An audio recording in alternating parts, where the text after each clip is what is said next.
este domingo, lunes 9, se hace casi colchón con el 10, ¿no? Porque mañana es Día de las Madres, ¿no? Así que... Fue el puente Puebla Madres, doctor.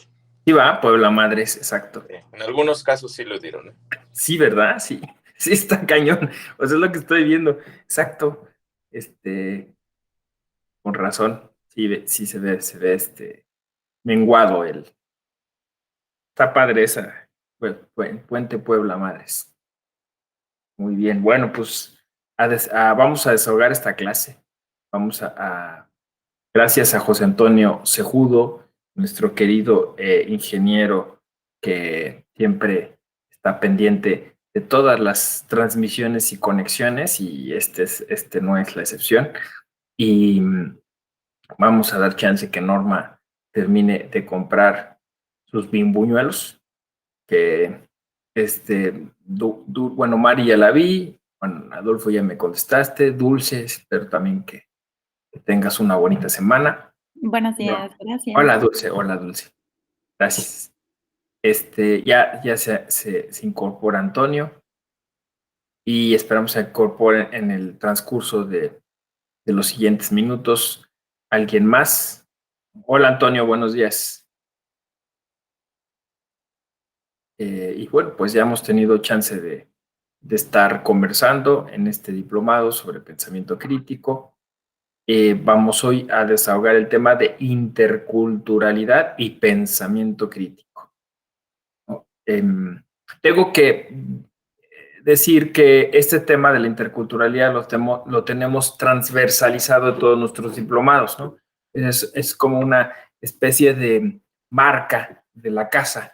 La Escuela Judicial Electoral ha considerado pertinente desarrollar esta línea de investigación que nos ha dado muchos buenos resultados y también muchas alegrías. Y de alguna forma, bueno, pues digo que se trata de un sello distintivo de nosotros, porque pensamos, por ejemplo, en su momento, la profesora investigadora Roselia Bustillo desarrolló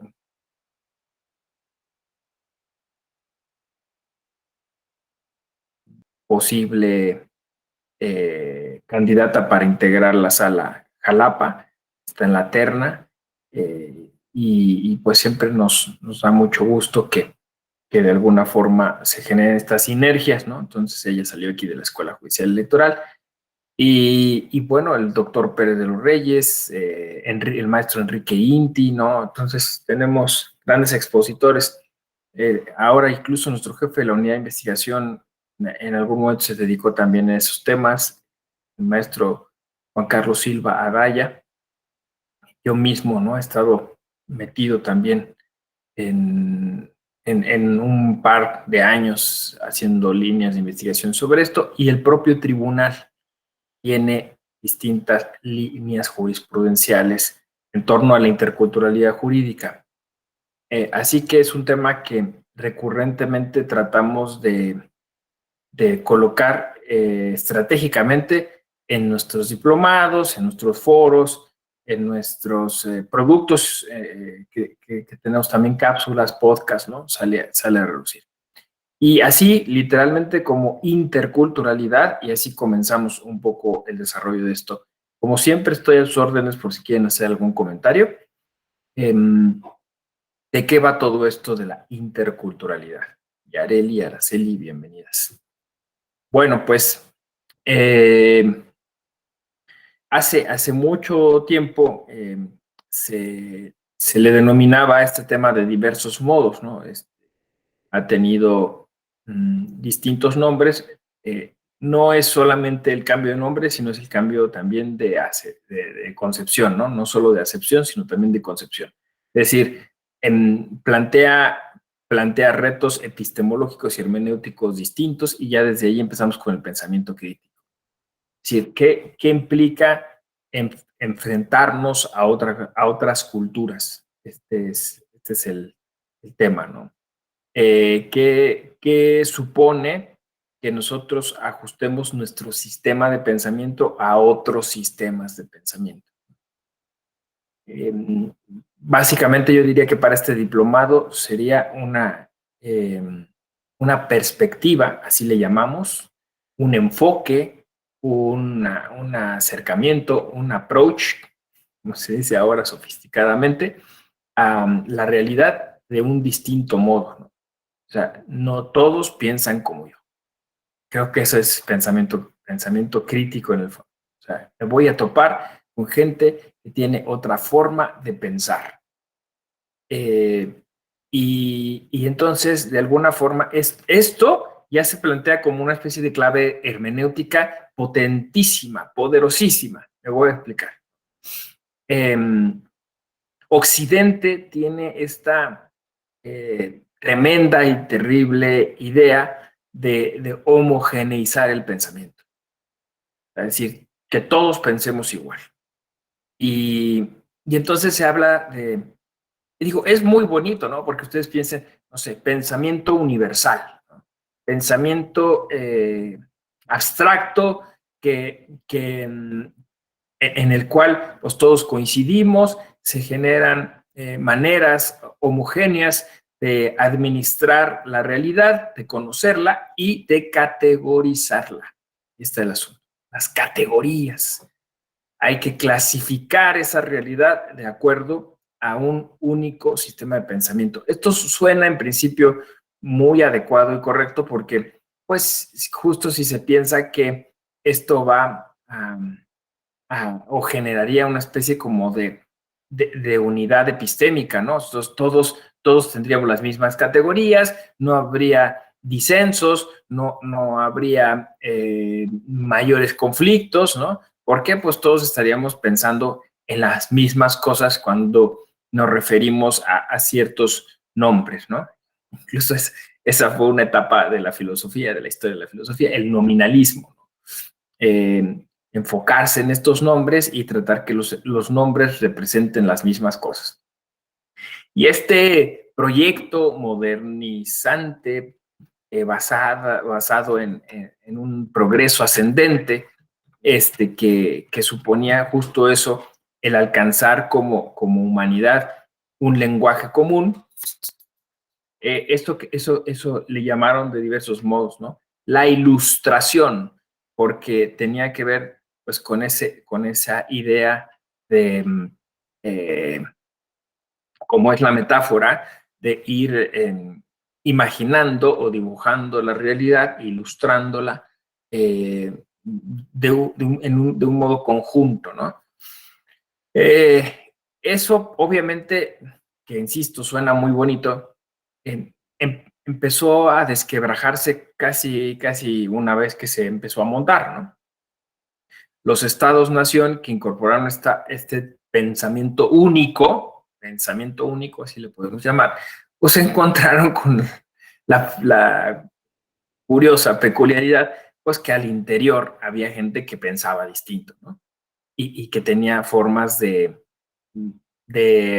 acceder o categorizar la realidad de forma distinta, ¿no? Entonces, pues la primera tentación fue la de continuar este proyecto generando argumentos que convencieran a quien tenía un pensamiento alterno a renunciar a él, ¿no? Esto es sumamente violento, o sea, suena muy bonito, ¿no? Es sumamente violento. Entonces, este iluminismo moderno decía, quizás es que ustedes no alcanzan a percibir lo que nosotros con tanta claridad vemos, ¿no? Quizá ustedes se encuentran en un estado de civilización inferior al nuestro y por eso tendrían que tomar como modelo nuestra cultura y sacrificar su forma de pensamiento, ¿no? Esto lo podemos rastrear casi en múltiples ejemplos de la historia, sobre todo es esa historia decimonónica donde las naciones, los estados-nación fueron conformando pensamiento único. Por ejemplo, pensemos en la codificación del derecho, ¿no? La codificación del derecho es pensamiento único, ¿no? O sea, imagínense la soberbia o pretensión de querer encerrar todo una serie fenómenos jurídicos en un libro, ¿no? Ahí siempre yo suelo citar a Jorge Luis Borges. Borges es un gran crítico de la modernidad, lo hace a través de sus ficciones, a través de sus relatos, de sus cuentos, y pienso así en este momento en dos cuentos muy puntuales, que es la Biblioteca de Babel, donde había la pretensión de unos hombres, sí creo que sí le pone unos hombres, unas personas, de buscar un libro que contuviera todos los libros de la biblioteca, ¿no? Entonces, ¿para qué afanarse en saber de qué trataban los distintos libros si se podría encontrar el libro de libros, ¿no? Y entonces se dieron a la búsqueda de este libro, ¿no? En esta metáfora sobre el conocimiento humano, ¿no? Nosotros accedemos a un número determinado de libros en la metáfora, de conocimiento en la realidad, y ese conocimiento lo tenemos que administrar pues, para generar formas de vida, sistemas jurídicos, sistemas políticos, y luego nos asociamos con otras personas para compartir ese conocimiento. En esta ficción de Borges, habría gente que renunciaría a esa actividad, ¿no? De compartir conocimiento y generar conocimiento a partir de ese mismo conocimiento al cual ya se ha llegado, renunciando a ello y yendo a la búsqueda de un libro que fuera la respuesta de todo, ¿no?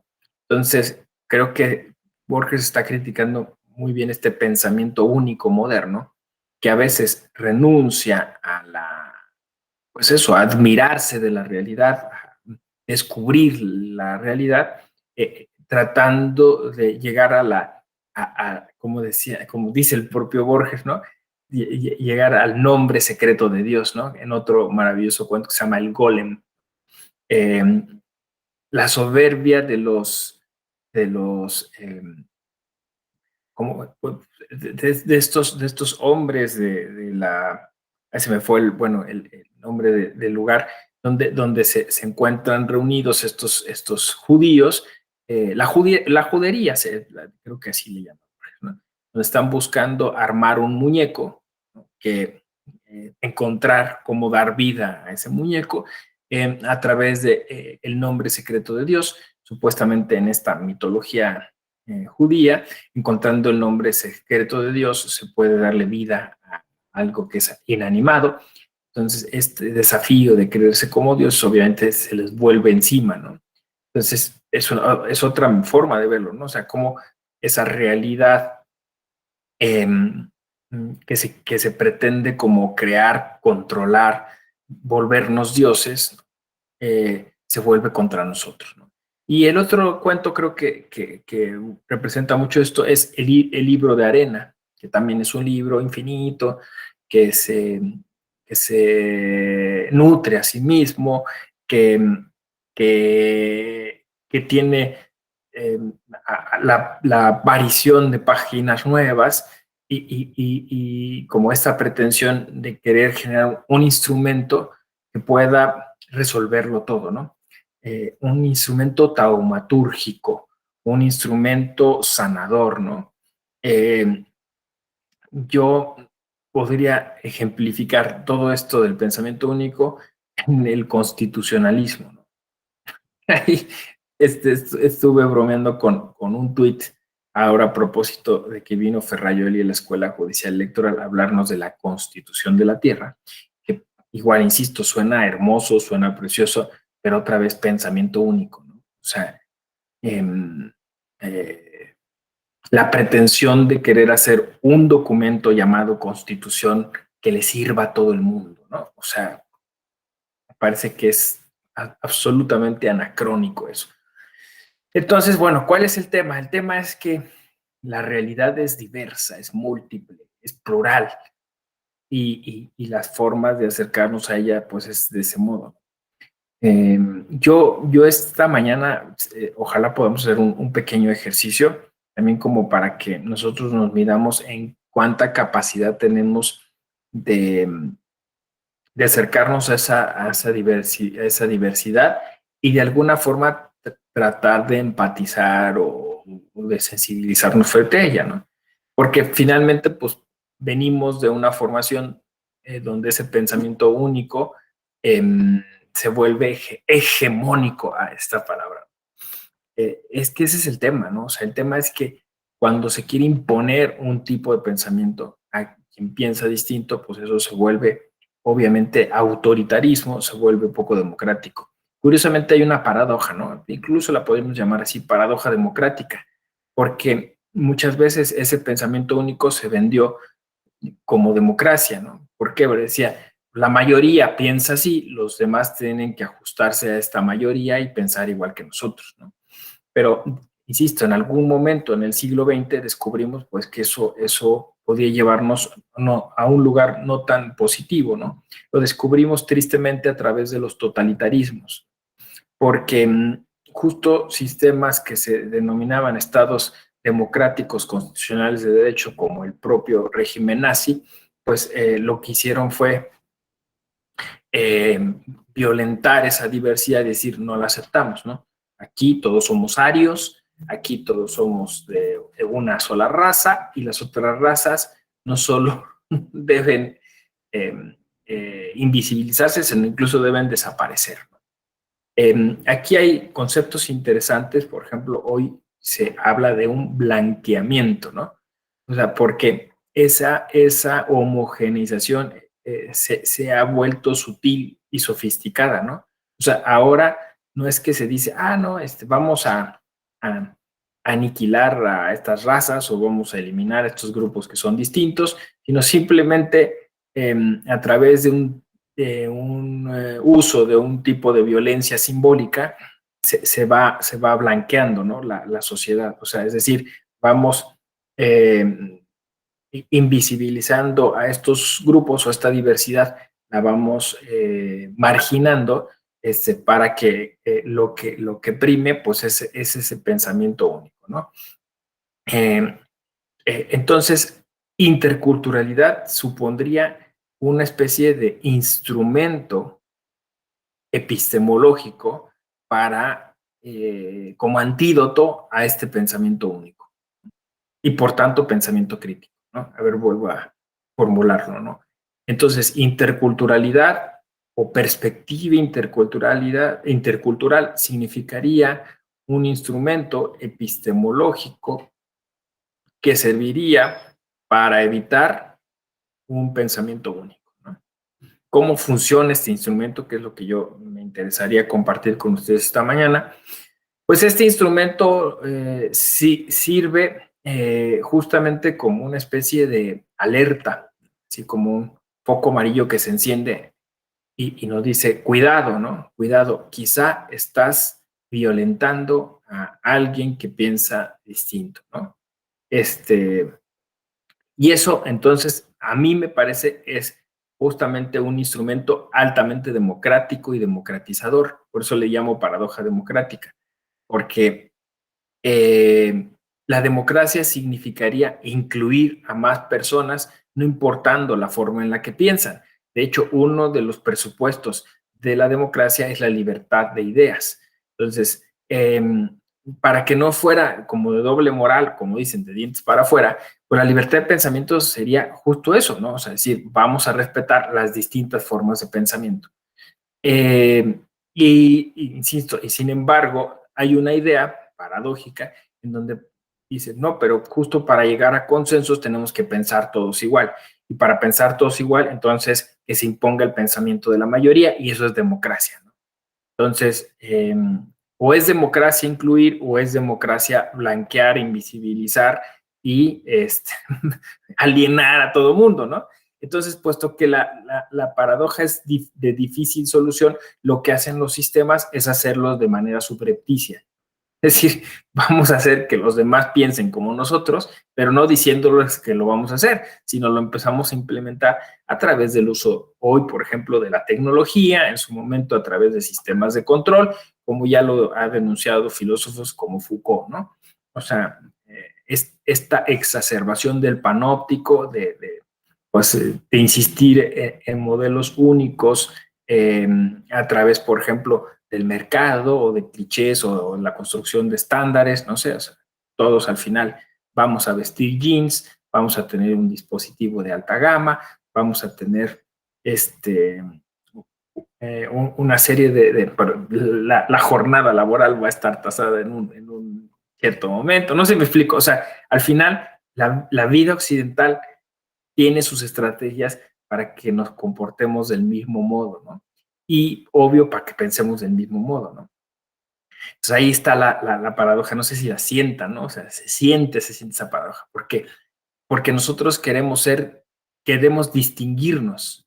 O sea, literalmente queremos ser distintos a los demás, ¿no? O sea, ¿cuál es ese desarrollo al que le hemos apostado constitucionalmente, al que le hemos apostado como sistemas democráticos? Pues es que Yareli, que Antonio digan, si yo me siento poeta, bueno, pues adelante, te apoyamos, ¿no? Me empieza a escribir poesía, recita en las plazas, vete a un café, ¿no? Y que nadie se atreva a criticar ese estilo de vida, porque tú sientes que eso es lo que te va a hacer feliz, lo que te va a dar plenitud, ¿no? Eso es lo que creemos. Sin embargo, encendemos la televisión, encendemos nuestro dispositivo móvil y todo es, bueno, ¿y qué vas a comprar para mañana, no? Mañana olvídate de la poeta o poetisa, olvídate del ser poeta, Antonio, te toca estar sintonizado con el 10 de mayo, ¿no? Y entonces tienes que estar solo pensando en las mamás, y que está bien, ¿no? Pero el tema es la mercantilización, no sé si me explico, ¿no? O sea, es decir, nos distinguimos, pero a la vez nos tenemos entonces que subir a un tren en el que todos van hacia el mismo lado. Esa sería la cuestión. Entonces, estamos como en una especie de tensión nosotros, ¿no? Tratando de ser distintos, distintas, pero obviamente por nuestro instinto de supervivencia, tratando también de mimetizarnos con el resto de personas, ¿no? Entonces, esto es muy importante porque considero que en un diplomado sobre pensamiento crítico, el considerar esta situación, o sea, al menos el racionalizarla, ¿no? ¿Por qué me quiero distinguir? ¿O por qué termino por sucumbir al resto y mimetizarme y no desarrollar un distanciamiento, que es lo que propone pensamiento crítico? O sea, son preguntas que uno va desarrollando, ¿no? Y entonces aquí lo interesante de este instrumento al que me refería es que ustedes hoy se llevan esta mañana la duda de, ¿y la persona que tengo delante piensa igual que yo? O sea, la persona que tengo delante pertenece a la misma cultura que yo, tiene otra forma de acercarse. ¿Qué es cultura incluso, no? O sea, ¿qué significa cultura? Cultura significa, como alguien lo ha tratado de incoar, como una especie de maleta, de bagage en otros idiomas, que cargo. O sea, mi cultura es la música clásica que he escuchado, los museos a los que he ido, las novelas que he leído. O cultura es quizá algo mucho más social, es algo son marcos y formas comunes de pensamiento. ¿Qué es la cultura, no? Entonces, eso ya, todas estas preguntas, me parece, les van a generar a ustedes un instrumento que supone, a mi parecer, un área de oportunidad. Un área de oportunidad que además, si me lo exigen un poco más, está plasmada incluso a nivel constitucional en el artículo 2, ¿no? Es decir, México se asume como una nación pluricultural. ¿Qué significa esto? Simplemente que en cualquier caso, uno, como dicen, está el artículo 1 y luego el artículo 2, ¿no? ¿Por qué insistir esto, no? O sea, ¿por qué el orden? El artículo 1 dice, principio pro persona. Las personas son lo más importante. Principio 2, las personas pertenecen a distintas culturas. Ese es el camino. O sea, ese es el camino de la vida pública, democrática y constitucional en México. Todo lo que discutamos, todo lo que hagamos, las prácticas que realicemos tienen que tener este proceso o este procedimiento. 1, me enfoco en las personas y no en los requisitos, no en las fórmulas. 2, las personas no siempre piensan igual que yo porque pertenecen a distintas culturas. Así es. Ese es el asunto, ¿no? Entonces, la interculturalidad supone, y cumpliéndose media hora de exposición, estamos tratando intuitivamente de formular una noción de interculturalidad, una hipótesis. Interculturalidad supone un diálogo horizontal, absolutamente horizontal, entre culturas, ¿no? Donde los miembros de dicha sociedad asumen y respetan la forma de pensar de las otras culturas, ¿no? Así lo digo. Y digo horizontal porque en algún momento se habló de pluralismo o de multiculturalismo, ¿no? O de transculturalidad, pero en la interculturalidad la distinción, la diferencia es que ninguna cultura tiene superioridad sobre la otra, ¿no? O sea, aún cuando son malos los que piensan así, en realidad nosotros tendríamos que hacer el esfuerzo justo por decir, no importa, ¿no? Aunque sean solo 10 personas que piensan que esa práctica debe ser así, tenemos que tratar de generar ese diálogo para tratar de entender por qué esa práctica se generó de ese modo, ¿no? Encontrarle, digamos, alguna razón y después empezar a tratar de generar espacios comunes. Sí, Norma, adelante. Muchas gracias, doctor. Buenos días nuevamente a todas y todos. Escuchándote, doctor, hay tres como grandes hitos que rescato y que me gustaría mucho compartir aplicados a la ciencia de la cual bueno, me formó, ¿no? Que es la educación. Hablabas de los procesos estandarizados como hegemónicos, ¿no? Y entonces, en el caso de la educación, digo, voy a hacer una analogía porque me parece fundamental quienes en algún momento se dediquen a transmitir un conocimiento, ya están enseñando. O sea, quienes redactan sentencias ya están enseñando. ¿Sí? Que si no se mantienen apegados a la pedagogía, ¿no?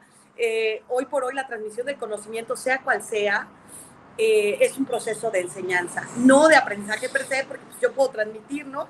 Y pues a nadie se le queda, porque la forma en la que la estoy transmitiendo, como decíamos nuevamente, es blanca, ¿no? O sea, para un círculo muy selecto, ¿no? Entonces, en ese sentido, hablaba yo de la estandarización de las evaluaciones globalizadas, ¿no? Y eso, esa forma de percibir el mundo y creer que la medición estandarizada en todo, ¿no? Cómo se evalúa una sentencia o cómo se mide, ¿no? El impacto de la justicia abierta en el mundo. Son estándares que están descontextualizados. Me parece que hablar de interculturalidad también permea, ¿no? Las visiones sociales. No podemos definir una escuela, insisto, en un ambiente rural que en un ambiente de la Ciudad de México urbanizadísimo, ¿no? O sea, los usos y costumbres, es decir, cantidad de cosas que permean. En otra arista, rescato el tema del pensamiento divergente, que me parece que nosotros en la educación lo traemos como mucho, ¿no? Estudiado. Una servidora es la creadora le dicen ahora creadora intelectual o creadora creativa para no darle créditos a uno de lana. Entonces así aparezco, ¿no? Como la autora intelectual, es lo que aparece, del programa para detección de sobredotación intelectual en la Ciudad de México. Exprofeso niñas y niños en condición de pobreza y pobreza extrema, lo que se consideraba por el Coneval, el Ceneval, perdón, Coneval, esto de la pobreza y pobreza extrema. Que hoy ya son otros estándares, otros indicadores, ¿no? Entonces, bueno, hay que también estar como jamás casarnos con una sola metodología. Entonces, en ese sentido, quiero como compartirles este tema que hablaba el doctor, y con esto ya cierro, pues, el tema de la divergencia, ¿no? O sea, la clase, hace algunas clases compartía que una persona que se dedica a impartir justicia me decía, es que a partir de ahora tienes que ser seria, ¿no? Vas a trabajar seria. Creo que quiso decir con seriedad, ¿no? Entonces, la divergencia ahí que yo encuentro es el estándar que se tiene por trabajo serio, ¿no? Estoy poniendo un ejemplo bien burdo, pues, pero pareciera que si en lo micro es terrible, imagínense en lo macro, pues, cuando la diferenciación entre profesionalismo va emparejado con una absoluta solemnidad, una absoluta parqueza, ¿no? Sí, entonces, quienes tenemos esta posibilidad de manifestar con voz, con rostro, ¿no? Con mímica, ya no somos parte de ese grupo selecto, ¿no? Al que trabaja con seriedad. Ahí hablamos de divergencias, ¿no? También de pensamiento y actitudinales que me parece que vienen a abonar muy bien en la parte de la interculturalidad. Entonces, ya después hablaríamos de condiciones, ¿no? Imagínate, pues, ¿no? Está tremendo. No todas y todos tenemos las capacidades ni las habilidades, pero creo que un sesgo muy bueno. Es decir, si no tienes estas habilidades, todo se puede desarrollar. O sea, nadie te dice, híjole, así te formaron y ya hasta ahí quedaste, pues, porque es lo correcto. No cuestionarlo todo, criticar, insistimos mucho en eso, ¿no? El cuestionarlo y el criticarlo todo desde una perspectiva intercultural yo creo que es una delicia, una delicia. Muchas gracias, doctor, como siempre, me encanta tu clase. Gracias a ti, Norma, porque pues se articula muy bien con tu experticia a propósito de los temas de docencia y pedagogía, ¿no? Porque al final, sí, como bien dices tú, pues hablando de pensamiento crítico, hablando de democracia, ¿no? Hablando de vida pública, pues siempre está presente un tipo de pedagogía, ¿no? En algún caso, quizá entenderlo de manera mucho más amplia, como un tipo de paideia, ¿no?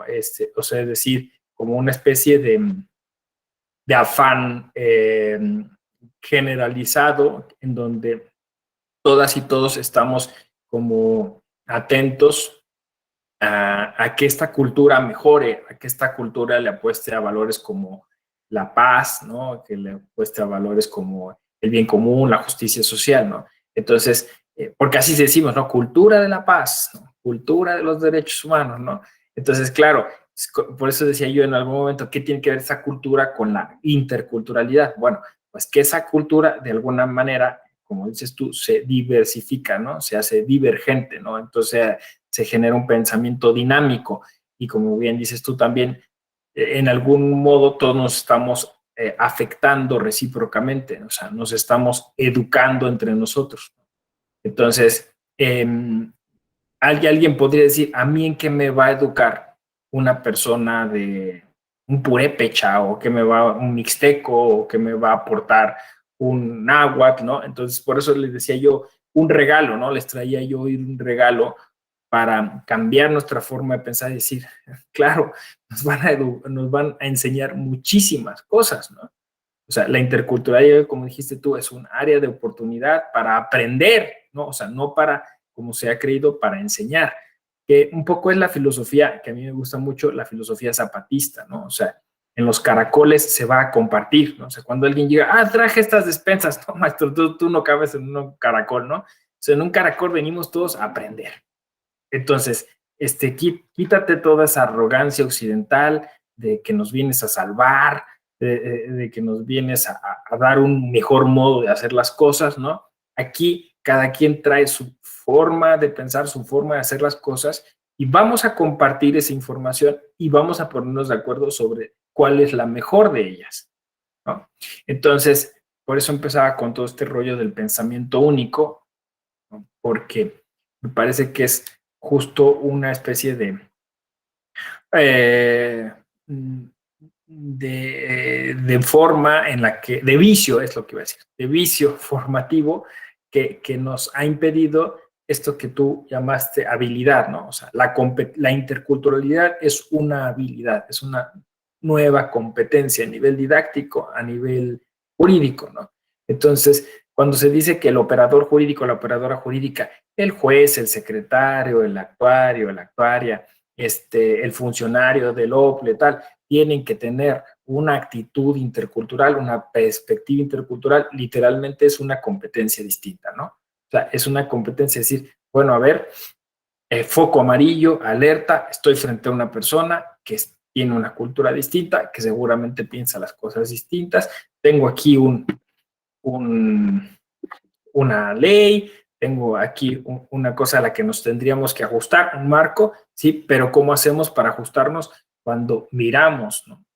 O sea, hay una triangulación ahí muy compleja, porque, o sea, tienes pues todo este marco legal, pero por otro lado tienes una realidad que interpretar de acuerdo a ese marco legal, y luego tienes distintas formas de interpretar tanto el marco legal como esa realidad. Esa dinamicidad justo es lo que implica una competencia distinta, ¿no? Entonces, pongo un ejemplo que sucede siempre, ¿no? El tiempo, por ejemplo, el tiempo, ¿no? O sea, el tiempo tiene un valor específico en nuestra cultura, ¿no? En nuestra cultura ladina, ¿no? Entonces, claro, hay un término, hay un plazo con el cual hay que cumplir. Entonces, tengo una persona de una cultura distinta para quien el tiempo se ajusta, pues más bien al tiempo agrícola, al tiempo del día y la noche, ¿no? Al tiempo de los astros incluso, ¿no?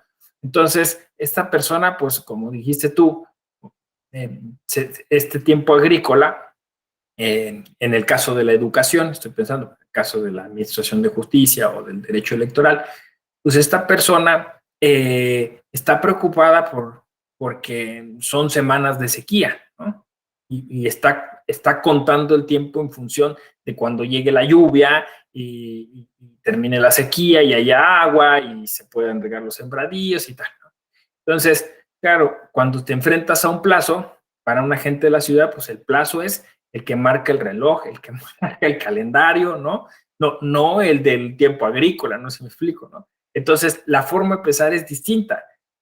Tendríamos la capacidad para que cuando se enciende ese foco amarillo, ¿no? De la interculturalidad, pudiéramos hacer este ejercicio de sensibilización y de empatía, es decir, este término, este plazo, pues tiene que considerarse en función de estas preocupaciones, de estas cuestiones, ¿no?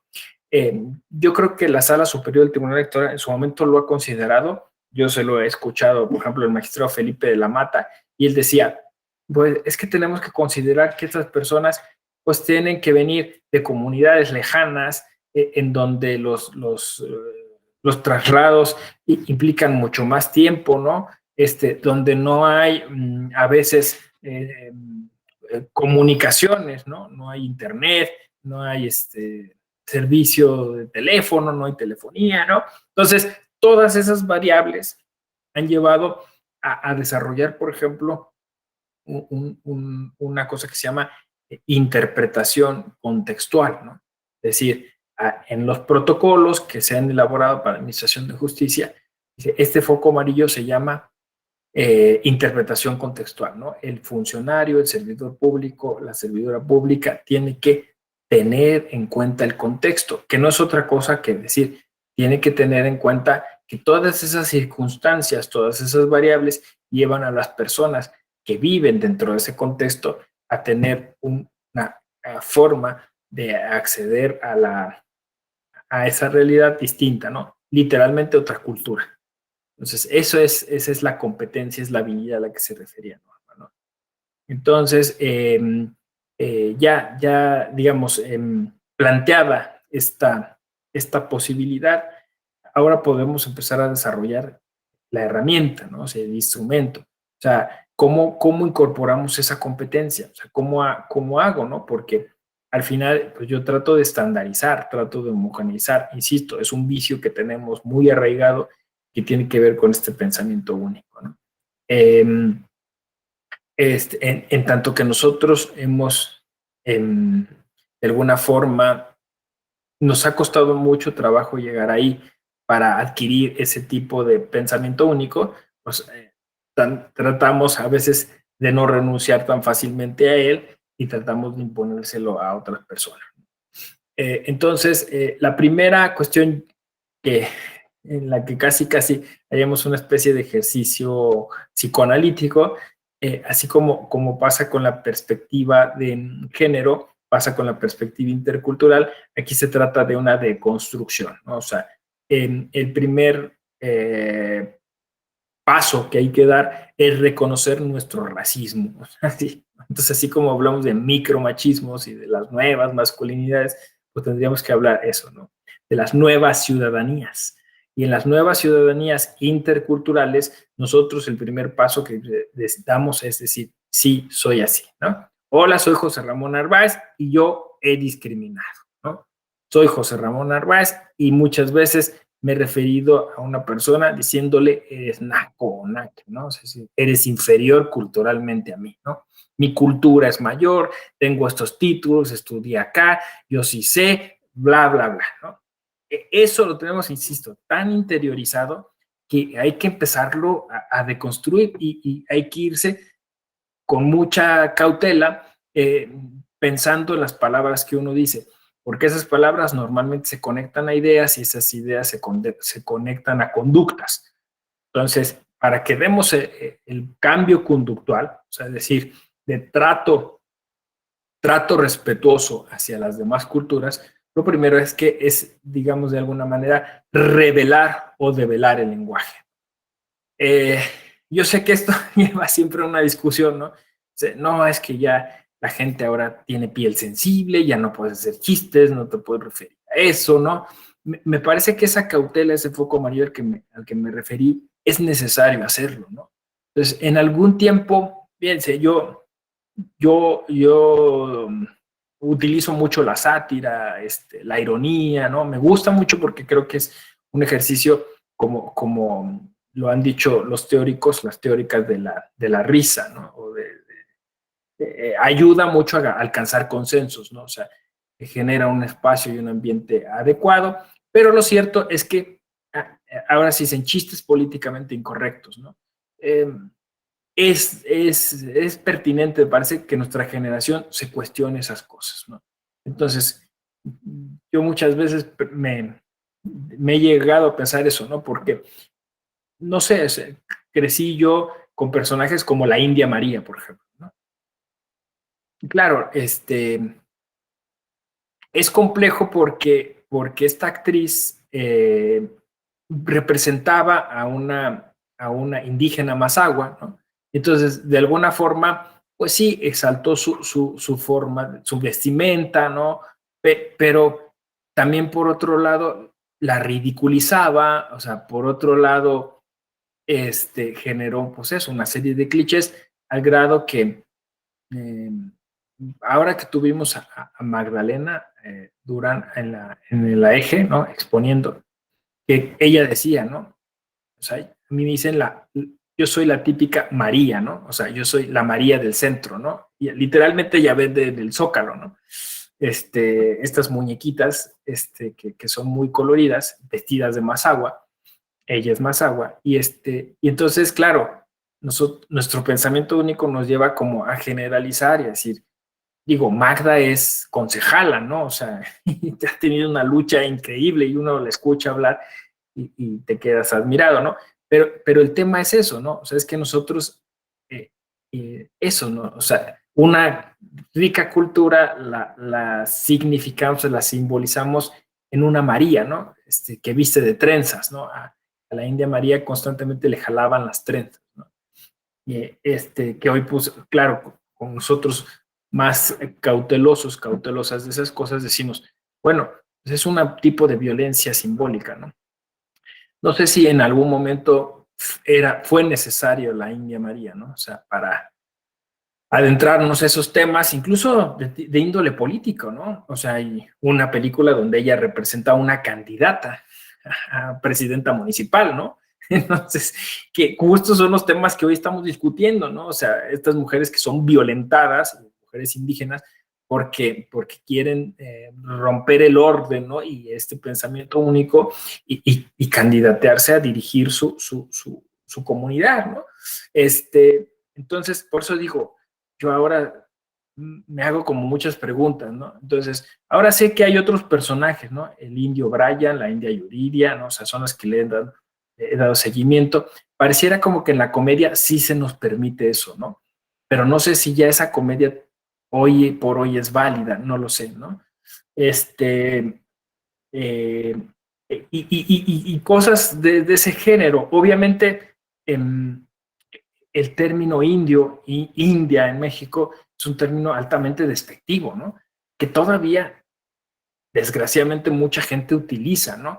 Y la utiliza en término peyorativo o denostativo, ¿no? O sea, como para decir, eres una persona, decía yo, de baja cultura, ¿no? Es una persona que no tiene la civilización adecuada y correcta, ¿no? Claro, todos estos dichos, todas estas formas de ser representan un tipo de didáctica, de pedagogía que no es la más conveniente, ¿no? Porque, insisto, después del lenguaje está el pensamiento y después del pensamiento está la práctica, ¿no? O sea, eso lleva a que en algunas oficinas públicas, pues, gente que viste de una manera o gente que habla de una manera no sea recibida. Espere allá, señora, quédese ahí, señor, ¿no? Y en cambio, claro, viene alguien, eso, blanco, varón, ¿no? De traje y corbata, se le recibe rápido, se le atiende rápido, ¿no? Entonces, ¿qué tan convenenciera es nuestra cultura que decimos, y doble moralista, ¿no? Porque decimos, todas las personas debieran de ser respetadas del mismo modo, todas las personas son iguales, pero al final toda la cultura está hecha para discriminar, ¿no? Y para dar un trato distinto a las personas dependiendo cómo vistan o cómo hablen, ¿no? Ni sabe hablar, ¿no? Bueno, y así, fue muy triste, pero bueno, es muy representativo y muy sintomático de esto, con las expresiones de Lorenzo Córdoba, ¿no? O sea, al final, siendo el presidente del INE, lo que dijo, lo dijo, ¿no? Y pues pueden decir, ay, pero es que es guapísimo Lorenzo Córdoba, se equivocó, no sé qué. Es que yo he oído gente que dice, pero no es posible, o sea, que el presidente del INE diga esas cosas. ¿Por qué? Porque detrás, insisto, no solo fueron palabras, hay una forma de pensar, hay una forma de conducirse, una forma de entender el sistema. Sí, Norma, adelante. Perdón, voy a volver a participar, pero es que no puedo dejar de verdad de aprender.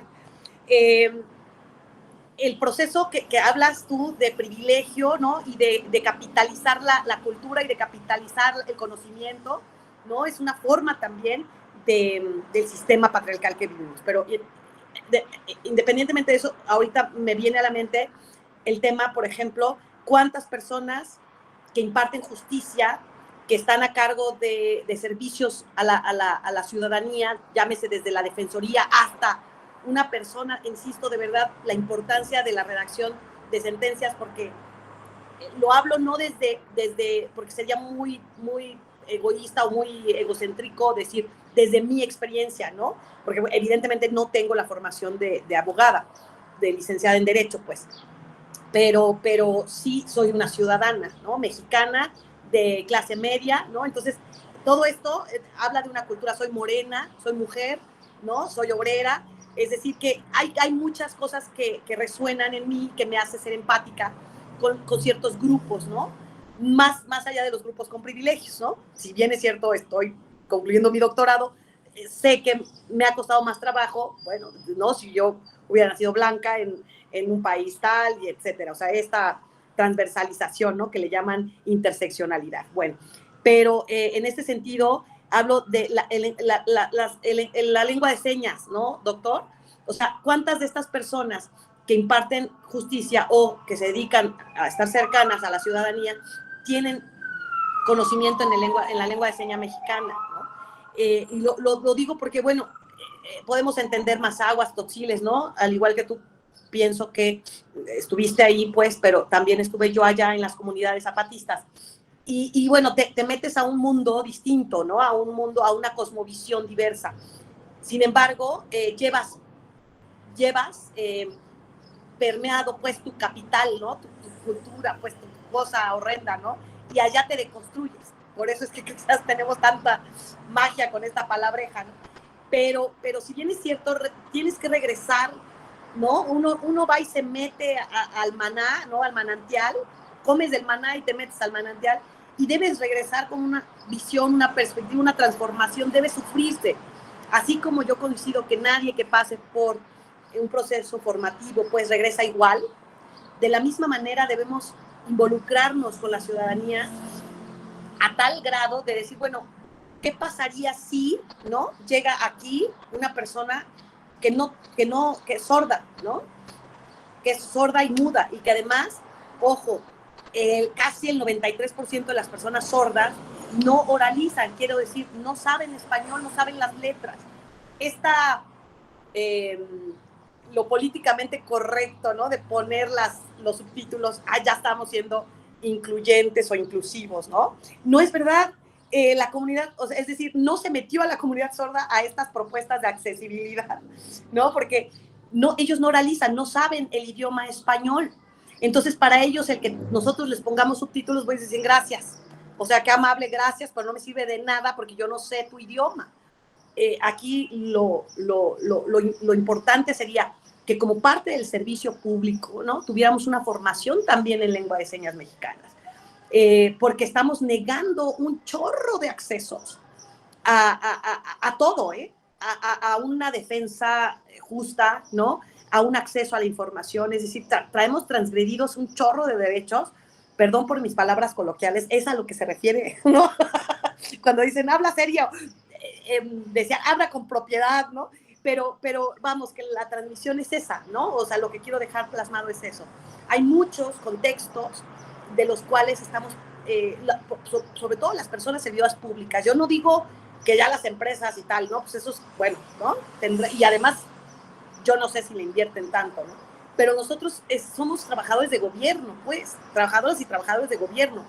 En ese sentido, debiéramos tener de entrada una capacitación en materia de lengua de señas mexicana y por otro lado, sí, el transformar nuestra mente y nuestra perspectiva en cuando vienen, ¿no? Sobre todo nosotros en el Tribunal Electoral, que vienen de barrios y comunidades a exigir un derecho desde su cosmovisión, desde sus usos y costumbres, ¿no?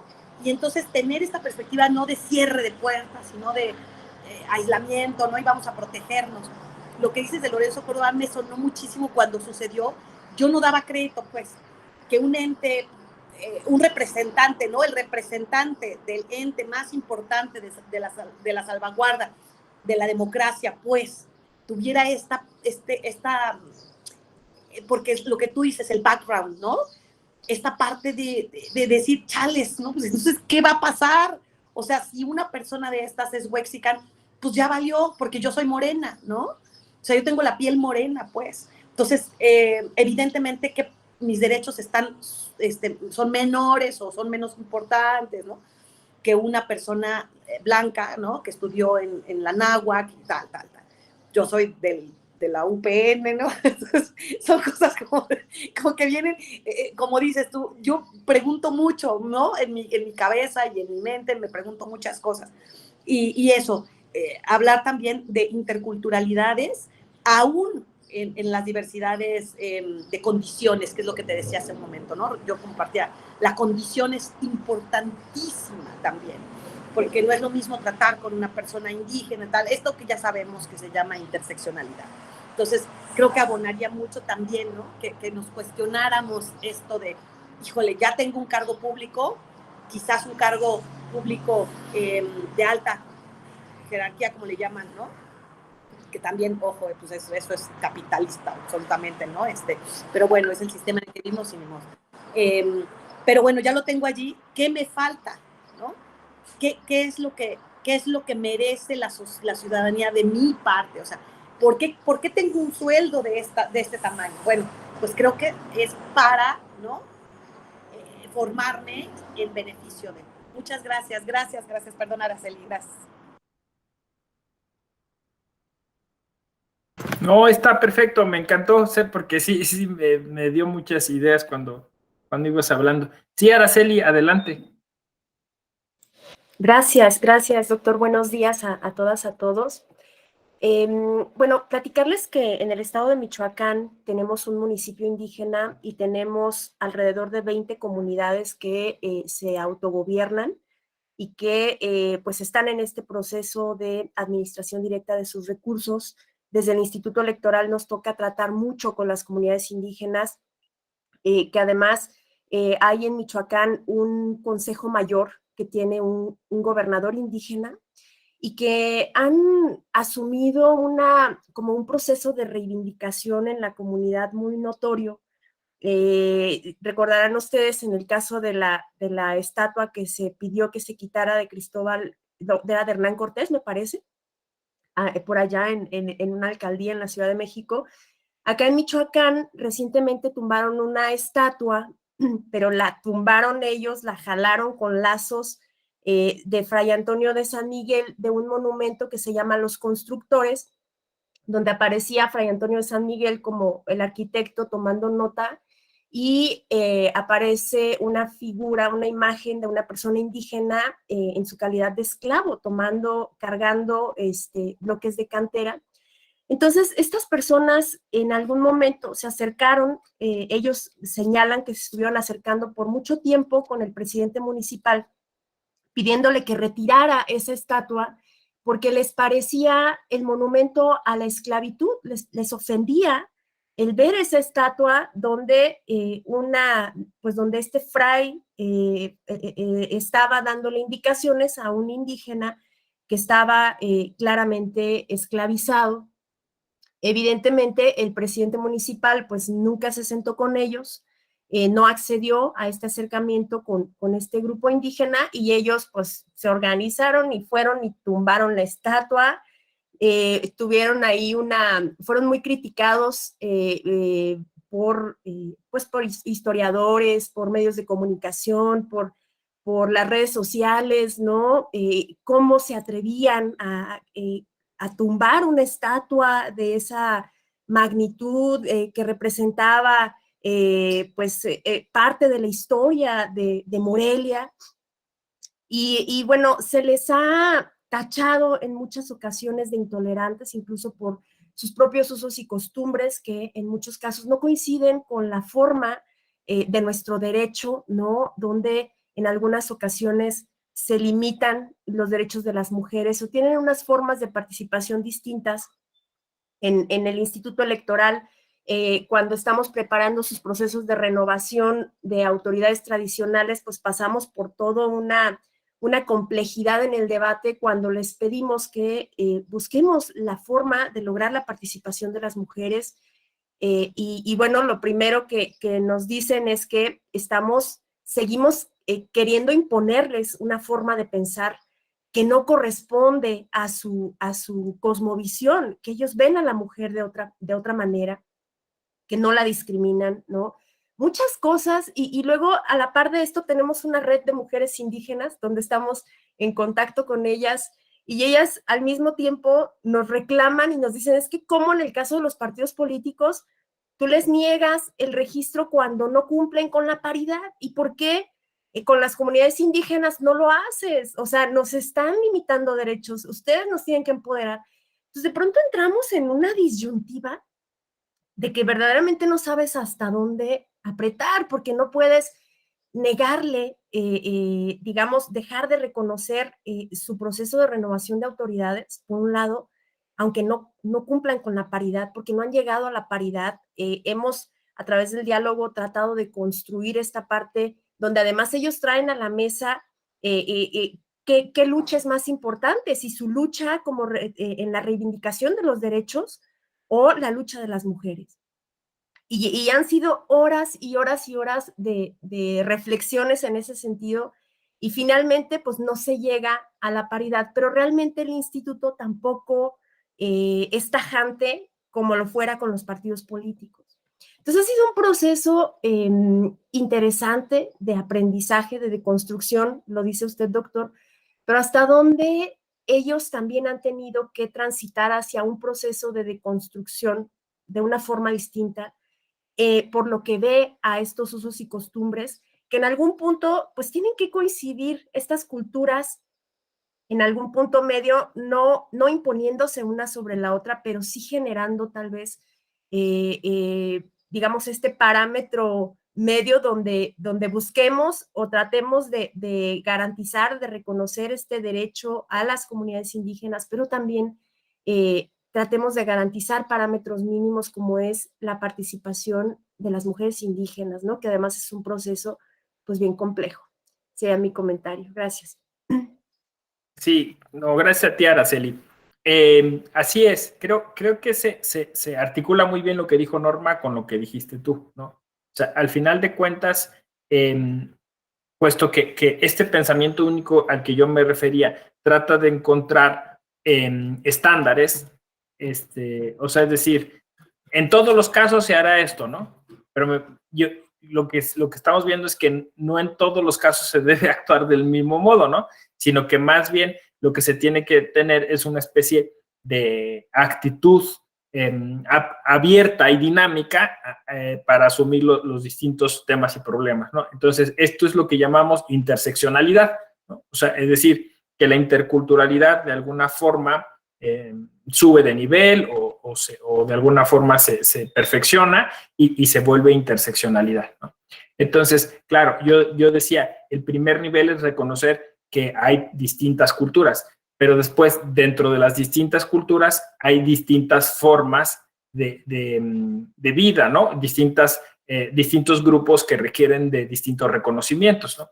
Entonces, ya que asumimos, digamos, ese primer piso, que es el de las distintas culturas, pues asumimos el de distintas personas con distintas necesidades tratándose de autodesarrollar dentro de esas distintas culturas. Entonces, claro, en las culturas indígenas hay personas con discapacidad, hay personas de distinto género que no están viviendo plenamente como deberían, ¿no? Entonces, ahí es donde se hacen estos ejercicios horizontales, ¿no? Entonces, me imagino que pues a ti tendrás mucha experiencia en ese aspecto, porque como bien lo dices, el parámetro debe ser el diálogo, ¿no? O sea, jamás llegar a imponer, jamás llegar a decir esta es la fórmula única, este es el camino, ¿no? Con los varones indígenas, pues hay que insistirles mucho que hay un cambio de forma de pensar, en donde los varones pues ahora tenemos que colaborar más con las cuestiones de casa, que hay un cambio de roles, que se habla de nuevas masculinidades, etcétera. Y como dicen las mujeres indígenas, con las mujeres indígenas pues hay que insistir en este empoderamiento, en que generen esta fortaleza, porque no es fácil, ¿no? O sea, saben que si se presentan como candidatas a algún cargo o puesto de representación, van a ser atacadas, van a ser, se van a burlar de ellas, lo que sea. Entonces, es un diálogo, ¿no? Entonces, quizá en el taller, en la mesa que tienes, ahí está el marido de la señora indígena que va a participar. Entonces, justo es tener esa actitud, digamos, de tratar de generar una didáctica que pueda ser compartida, ¿no? Claro, entiendo el dilema porque dices tú, los varones indígenas podrían estar diciendo que nosotros estamos violentamente generándoles un tipo de aproximación o de cambios de sus prácticas con sus mujeres, pero decir es que pues al final esas prácticas no son las más adecuadas porque justamente están lastimando a las mujeres, ¿no? Y que al final esa forma de vida no es sustentable, porque ese es justo el asunto, ¿no? Que considerando a sus mujeres necesariamente van a enriquecer su manera de hacer política, de su vida social, ¿no? O sea, es que al no considerarlas, ellos han perdido la oportunidad de tener otra perspectiva, de mirar las cosas de forma distinta, ¿no? Entonces, yo creo que por ahí se puede ir como construyendo, ¿no? Y claro, porque además, quizá dentro del grupo de mujeres, hoy no lo sabemos porque seguramente eso está muy escondido, ¿no? Pueda haber alguna persona que tenga una forma de vivir su sexualidad distinta, o sea, una mujer lesbiana indígena, ¿no? Imagínate, o sea, pues si ya por sí es violentada como mujer, pues en esta otra opción pues será seguramente más violentada. Y alguien dirá, es que quizás esas opciones no existían, las están creando ustedes, ¿no? O sea, yo creo que no, o sea, yo creo que justo en esta distinción que yo decía hace rato, ¿no? Nos distinguimos y encontramos entonces maneras de ser nosotros distintas y nos sentimos cómodos y cómodas ahí. Entonces, el problema es cuando la comunidad nos tiene que aceptar de esa forma, ¿no? Y entonces, claro, nuestro trabajo como servidores y servidoras públicas es sensibilizar, es concientizar, es visibilizar, ¿no? Y decir, aunque sea una o dos personas en esa comunidad se consideren así, o sea, hay que respetarla, ¿no? Y porque el otro camino, entonces, insisto, es la violencia, ¿no? Es decir, es someter, es hacer que piensen y actúen de una manera en la cual no se sienten las personas cómodas, ¿no?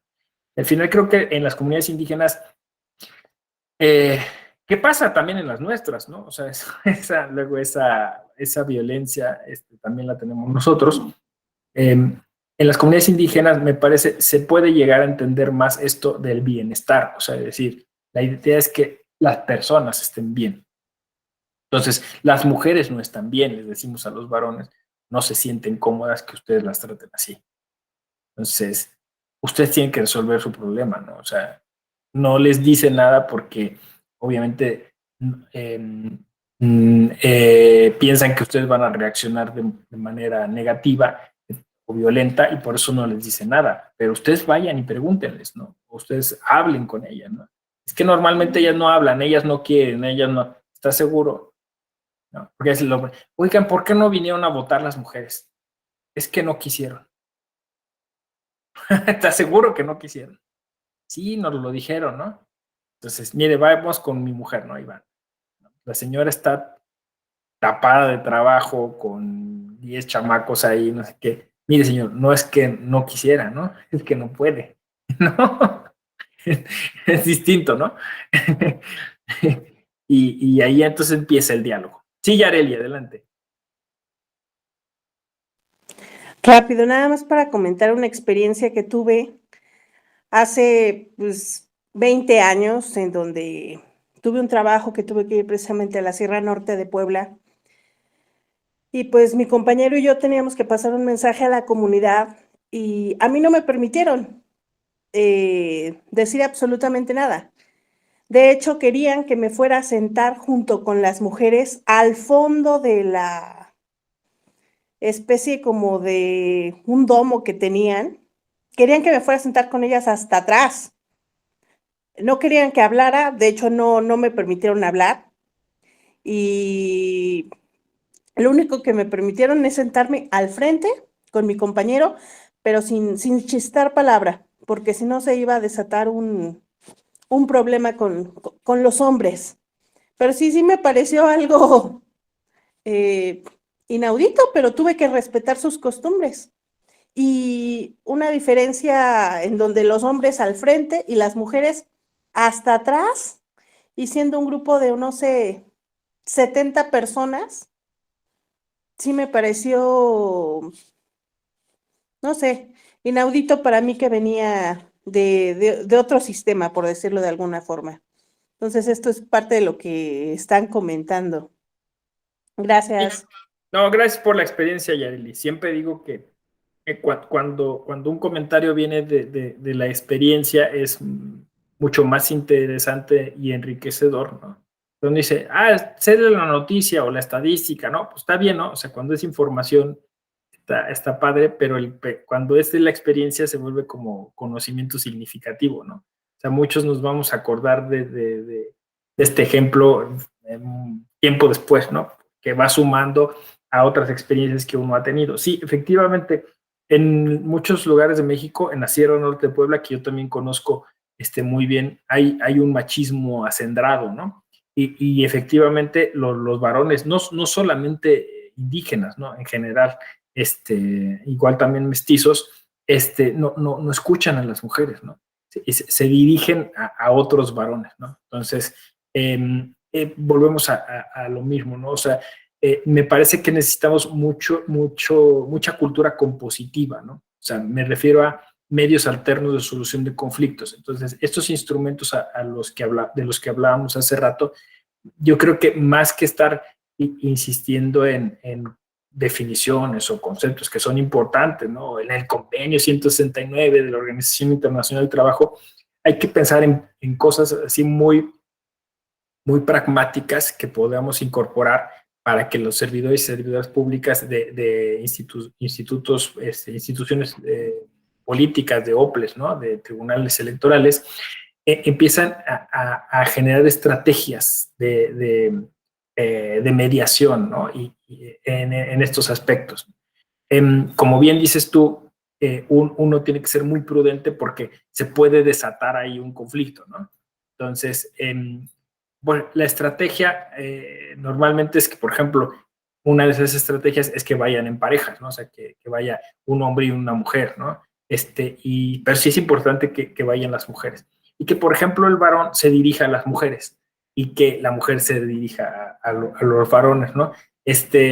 Para que ellos vean que, o sea, de alguna forma empiecen a visibilizar una cosa que no tenían como racionalizada, y es que normalmente pues la mujer no habla, ¿no? No tiene ese derecho, pero si entonces uno les da la voz, oiga, a mí me interesa escucharlas, permítanme, me interesa escucharlas porque necesito saber qué es lo que, o sea, la versión de ellos, de ellas, ¿no? ¿Por qué? Pues porque ustedes estaban en el campo y ellas estaban en el pueblo cuando pasó, ¿no? Entonces necesito saber esa versión para efectos del acta o de lo que sea. O sea, uno se inventa estrategias, ¿no? Incluso las palabras, los gestos, como decía Norma, ¿no? O sea, hay muchas cosas, ¿no? Estrategias para generar esas conexiones y que ellos se vayan dando cuenta de manera como muy intuitiva que necesitan incorporar, como decía yo, le decía yo a Araceli, pues la voz de sus mujeres, porque entonces enriquece, digamos, esa parte, ¿no? Insisto, argumentos siempre, ¿no? Pues ellas son las que se encargan de la formación de los niños, ¿no? Entonces me interesa saberlo porque pues, los niños eventualmente también tienen que participar y tenemos que saber, ¿no? ¿Usted sabe lo que piensa su hijo? No. Entonces necesito hablar con ella porque me va a decir los niños, ¿no? Y así, ¿no? Entonces irse generando estrategias. Sí, tú casi siempre vas a ver que va a haber como una especie de animadversión o predisposición, ¿no? Los varones van a estar enojados, si te diriges a ellos se van a voltear, como que no te... Pero al final de cuentas es una forma de defensa de los varones, ¿no? Que con su lenguaje corporal te están tratando de entender que les cuesta trabajo, ¿no? Abrirse a esas posibilidades, porque toda su vida los educaron así y toda su vida lo han hecho así, ¿no? Entonces, pensar en los demás, incluso cuando son actitudes o cosas que no nos gustan, pero que tenemos que encontrar como la fórmula, perdón, se arlocó el Van Gogh, encontrar la fórmula para poder incorporar pues, su voz, ¿no? Incluso también con esos argumentos, o sea, es un derecho, es una forma, ¿no? Es parte de la democracia, ¿no? Ustedes quieren ser mejor comunidad, ¿no? Serán mejor comunidad escuchando esas otras voces. Esa es la visión o perspectiva interseccional, que como verán no es nada sencilla, porque no se puede basar en reglas, como estoy diciendo, o sea, se tiene que basar justo en las experiencias y en ir construyendo ahí estrategias compartidas, ¿no? Oye, a mí me funcionó esto, a veces, por ejemplo, ayuda mucho, normalmente seguro en la experiencia que tú tuviste, Yareli, ya se nos fue Yareli, pero bueno, normalmente ponen filas, ¿no? Ponen sillas y ponen a las mujeres hasta atrás. Hay una estrategia muy buena, ponerlo en círculo. Porque entonces en un círculo ya no hay precedencias, no sé si me explico, o sea, no es la fila 1 y la fila 10, ¿no? Sino que todos están dentro del mismo círculo. Entonces, ¿por qué los va a poner las sillas en un círculo? Es que ando malo del oído y no oigo a quien está hasta atrás. Entonces quiero por favor verlos a todos. O sea, hay muchas estrategias que se pueden incorporar que son interesantes. Araceli, adelante. Gracias. Prometo no abusar mucho de la voz. No, adelante, bien. Para eso está el micro. ¿Hasta dónde está este contexto de las comunidades? También es una consecuencia de la propia exclusión que les hemos propinado, porque yo me daba cuenta hace un tiempo, bueno, hemos estado visitando comunidades y llegamos a algunas comunidades donde hoy por hoy no hablan castellano, solamente hablan purépecha. No te puedes comunicar con el jefe de tenencia, necesitamos ir acompañados por un intérprete para que nuestro intérprete le pueda transmitir lo que le estamos diciendo y viceversa. Y hemos hecho consultas en castellano y en purépecha, porque hay mucha gente que no habla el castellano. Y a veces dices, bueno, si yo que hablo castellano, que pude acceder a la educación en castellano, ¿no? Que puedo conocer acerca de mis derechos, que puedo conocer la Constitución y la Carta, la Declaración Universal de Derechos Humanos, y cuando les hemos hecho llegar a ellos la Constitución en purépecha o la Declaración de Derechos Humanos en purépecha, ¿hasta dónde estás culpándolos tal vez de una situación en la que el Estado ha sido responsable de no hacerles llegar estas herramientas y los queremos como de pronto equiparar a la condición pues que nosotros hoy tenemos, ¿no? Donde tenemos educación, donde tuvimos el acceso a todo, a la justicia, a la educación, a todo en castellano. Y estas personas apenas, estamos hablando de que apenas hará unos 10 años o 5 años que se habla del derecho que tienen las comunidades a tener un intérprete. Y entonces piensas, ¿cómo le hacen estas personas cuando quieren ir a presentar una denuncia ante el Ministerio Público, ¿no? O cuando, para llevar a sus niños, el trabajo que les cuesta a sus niños crecer con una lengua y de pronto encontrarse con un sistema donde tienen que aprender en castellano, en una lengua completamente distinta? Entonces, me parece que es parte de este tema donde al final el Estado tiene una gran responsabilidad y de pronto les queremos pues exigir, claro, queremos exigirles que se suban a nuestro tren, lo decía usted hace un momento, pero con un contexto y una historia completamente distinta a la que nosotros hemos tenido y ahí están a lo mejor pues estas diferencias tan complejas, ¿no? Sí, sí, Araceli, tenemos un grandísimo déficit en cuanto a eso, ¿no? O sea, en casi todos los sectores, ¿no? O sea, por ejemplo, en el sistema penitenciario hay una deuda histórica porque hay mucha gente en prisión preventiva simplemente porque no hubo un intérprete, ¿no? O sea, es decir, alguien lo señaló, la policía lo levantó, le fincaron responsabilidad y la persona no sabe ni por qué está apresada. O sea, imagínense esa tragedia, ¿no? O sea, quizá después medio se empezó a enterar, pero, o sea, gente que estuvo ahí años o está ahí años sin saber por qué, simplemente porque no había un intérprete que ayudara, que pudiera no generar eso, ¿no? Entonces, efectivamente, nuestro sistema es racista en ese sentido, ¿no? Porque no tenemos ni siquiera la forma de comunicarnos y les exigimos cosas a partir de nuestros estándares, de nuestro derecho, de nuestra forma de hacer y queremos que se ajusten a ello, ¿no? Entonces, sí es un tema bien importante el que de alguna manera empecemos a considerar esas culturas y cuáles serían las cosas que requeriríamos para poder superar esas barreras idiomáticas. Lo decía Norma con el tema de las señas, ¿no? Con el tema de las señas. Déjenme le abro al perrito, porque si no. Araceli, voy a aprovechar la coyuntura. ¿Ustedes no dan una capacitación o no tienen sobre derechos políticos de los pueblos originarios y comunidades indígenas residentes? Bueno, no tenemos un taller como oficial, pero tenemos muchas experiencias que sí podemos compartir con algunas otras instituciones si así nos lo solicitan. Lo hemos hecho con otros estados que están en proceso, donde tienen apenas estas sentencias recientemente en Jalisco, en San Luis Potosí. Nos piden acercamientos justamente para compartir las experiencias en tema de derechos políticos de comunidades. Entonces, oye, ¿cómo te puedo contactar? Porque tengo perdóname, doctor, elaboré una pequeña ficha técnica para un curso que pues, nos lo pidió las magistraturas sobre esta temática, pero fíjate que el INE no lo puede dar, tampoco CEPI, o sea, tenemos ahí un temazo que justo vale la pena, ¿no? caer en cuenta pues que lo difícil que es esto de capacitarnos en derechos políticos de los pueblos originarios y comunidades indígenas residentes. Entonces, te mando un mensajito aquí si quieres para... Sí, para que me pongas ahí tus datos. Gracias, Araceli. Sí, no, pues qué bueno, mire, qué bueno que se dan esas sinergias, esas articulaciones, justo así, colaborando, ¿no? Justo así como decía yo, a partir de experiencias y esas cuestiones. Entonces, yo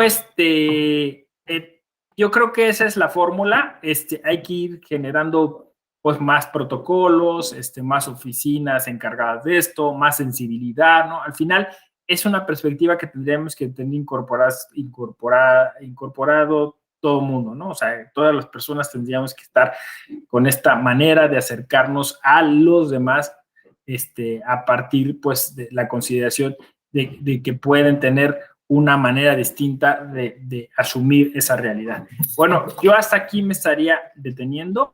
Les agradezco mucho que me hayan permitido iniciar la semana con este tema, en este diplomado, con tantos participaciones y comentarios. Yo vine a aprender mucho esta mañana. Les agradezco que hayan compartido sus experiencias. Les deseo una excelente semana ya de mayo y espero verlas y verlos en algún otro espacio de la Escuela Judicial Electoral. Y si no, pues de todas maneras en redes sociales. Gracias por todo, Araceli, Norma, Antonio, Mari, Yareli. Gracias, Juan Adolfo. Hasta luego, Cuídense. Bonita Ahora, semana. Gracias, buen día. Muchas gracias. Hasta luego. Gracias, José Antonio, por todo las comunicaciones. Nos vemos. Bye.